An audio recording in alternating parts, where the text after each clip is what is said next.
Assalamualaikum warahmatullahi wabarakatuh. Perkenalkan, nama saya Filna Zulma Alidai.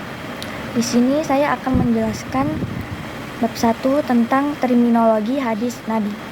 Yang pertama, hadis Nabi merupakan sumber hukum Islam kedua setelah Al-Quran. Dalam perjalanan sejarah Islam, hadis memiliki kedudukan yang sangat penting karena menjadi penjelas, perinci, serta penegas terhadap ajaran-ajaran yang terdapat dalam Al-Quran. Di bab 1 ini ada pengertian hadis. Hadis secara bahasa berarti perkataan, ucapan, atau berita baru. Dalam istilah ilmu hadis adalah segala sesuatu yang disandarkan kepada Nabi Muhammad SAW, baik berupa perkataan, perbuatan, persetujuan, maupun sifat-sifat beliau. Kemudian pada bab 1 ini terdapat perbedaan hadis, sunnah, dan khobar. Apa sih itu hadis? Hadis adalah segala sesuatu yang bersumber dari Nabi Muhammad SAW. Sedangkan sunnah merujuk pada perbuatan dan keteladanan Nabi yang menjadi pedoman hidup umat Islam. Kemudian ada khobar.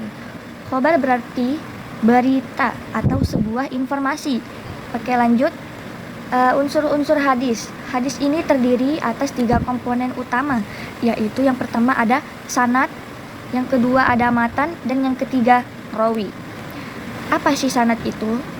Sanad itu rantai periwayatan yang menghubungkan perawi satu dengan perawi lainnya sampai ke Nabi Muhammad.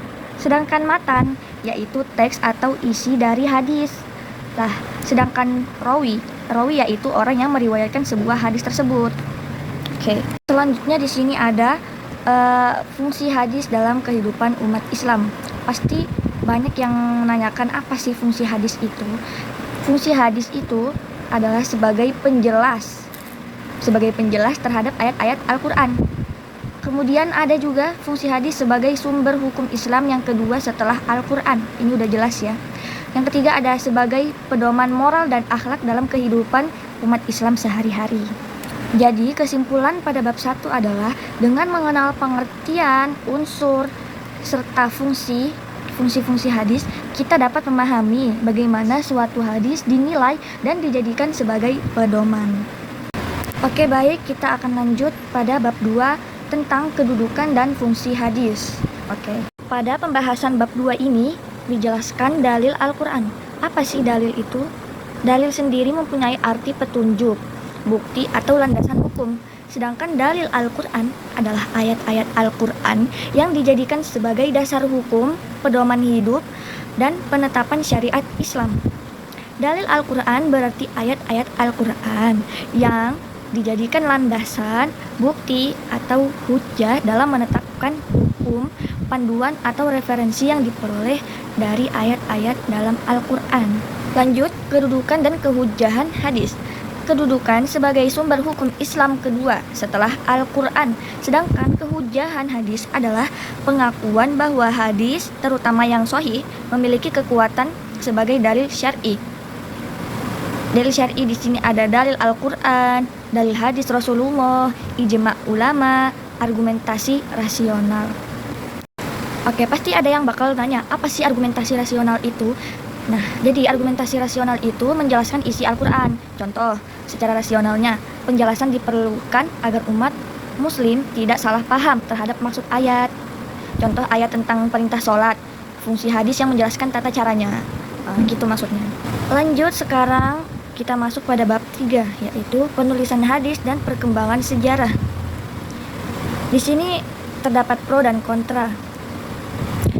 Pro penulisan hadis. Perjalanan adanya hadis Nabi SAW sangat panjang, sama halnya dengan pemeliharaannya.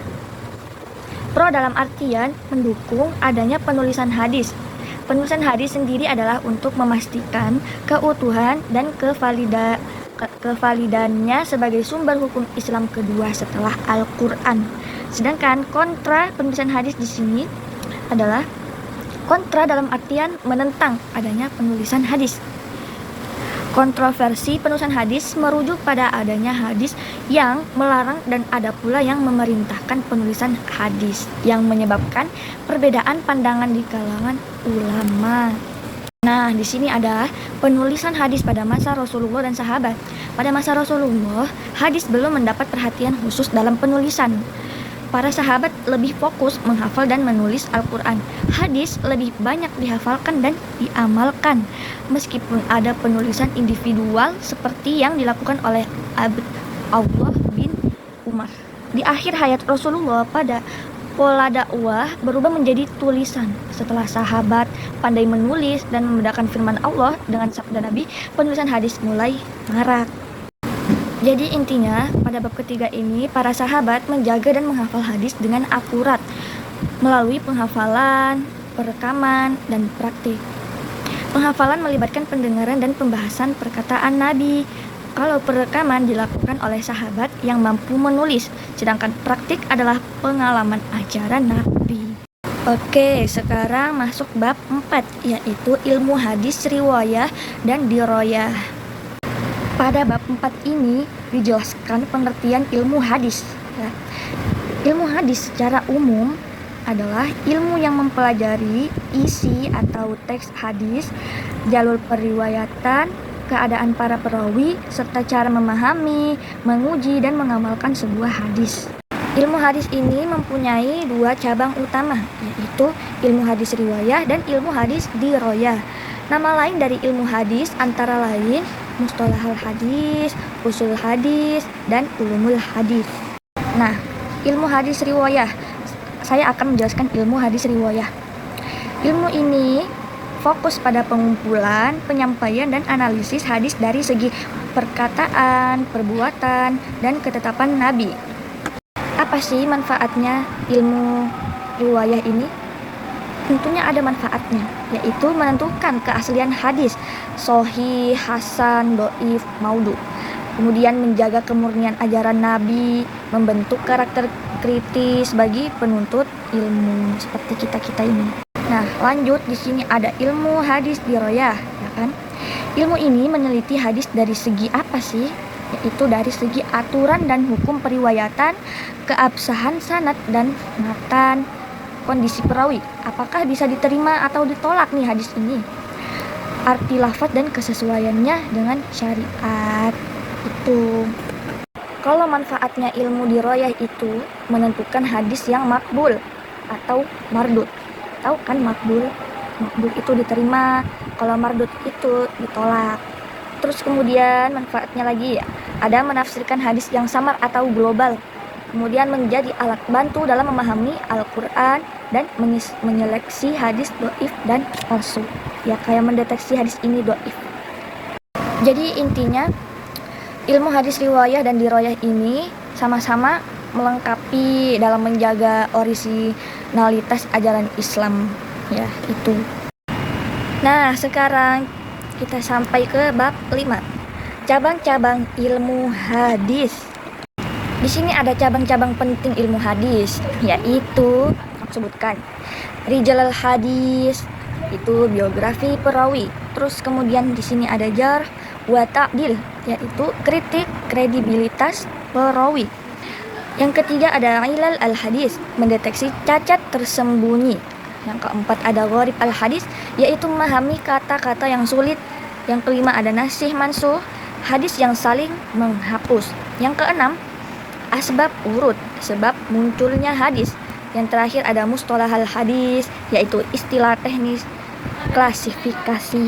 Tadi sudah dijelaskan kan hadis dan ilmu hadis. Nah, pasti kalian bakal tanya, emang bedanya hadis sama ilmu hadis apa? Jadi singkatnya saja ya, hadis itu ucapan, perbuatan, dan ketetapan Nabi SAW.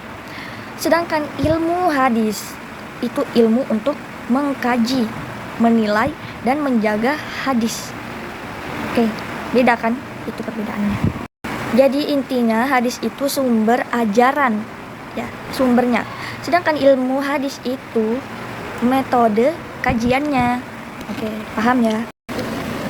Oke, kita memasuki bab ke-6, yaitu pembagian hadis. Ya. Pembagian hadis. Hadis ditinjau dari segi persambungan sanadnya, ya. Ditinjau dari bersambung dan tidaknya sanad, mata rantai perawi, hadis dibedakan menjadi dua macam, yaitu satu, hadis muttasil, yaitu hadis yang terbukti memiliki mata rantai perawi bersambung dari mukharji, hadis sampai sahib al-matan Rasulullah. Tidak ada yang gugur, tidak terputus. Maksudnya hadis muttasil itu hadis yang sambung sanadnya. Kemudian yang kedua ada hadis munqati, yaitu hadis yang mata rantai perawi dari mukharij hadis sampai Rasulullah terbukti ada yang gugur. Jadi hadisnya itu sanadnya terputus, terserah di bagian mana saja.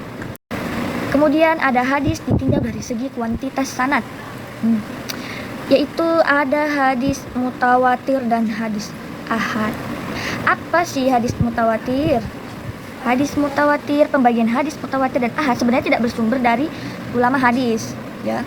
Mengingat pembagian tersebut di luar wilayah pembahasan ilmu isnad. Kemudian ada hadis ahad, adalah hadis yang diriwayatkan oleh satu jalur perawi.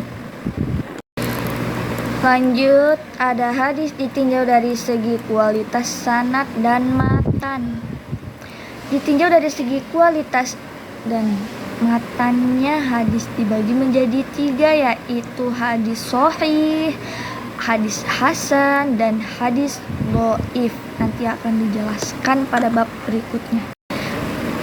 Terakhir, ada hadis ditinjau dari segi penisbatan pada pembicaranya, ya. Dari segi penisbatannya, hadis dibagi menjadi tiga, yaitu yang pertama, hadis qudsi, yaitu hadis yang disandarkan kepada Rasulullah Shallallahu Alaihi Wasallam dan oleh beliau disandarkan kepada Allah Subhanahu Wa Taala. Yang kedua ada hadis marfu, yaitu hadis yang dinisbatkan kepada Rasulullah Shallallahu Alaihi Wasallam. Sebagian ulama menyebutnya dengan al-hadis an-nabawi, yakni pernyataan yang disandarkan kepada Rasulullah Shallallahu Alaihi Wasallam atau bersumber darinya. Yang ketiga hadis mauqu, yaitu hadis yang dinisbatkan kepada sahabat atau pernyataan yang murni dari lisan para sahabat Nabi. Jadi kesimpulan pada bab 6 ini yaitu berdasarkan pembahasan mengenai pembagian hadis dapat disimpulkan bahwa hadis memiliki kedudukan yang penting sebagai sumber ajaran Islam setelah Al-Quran. Namun tidak semua hadis dapat langsung dijadikan hujjah, ya. Kenapa? Sebab diperlukan klarifikasi untuk memastikan validasinya. Sekian. Assalamualaikum warahmatullahi wabarakatuh.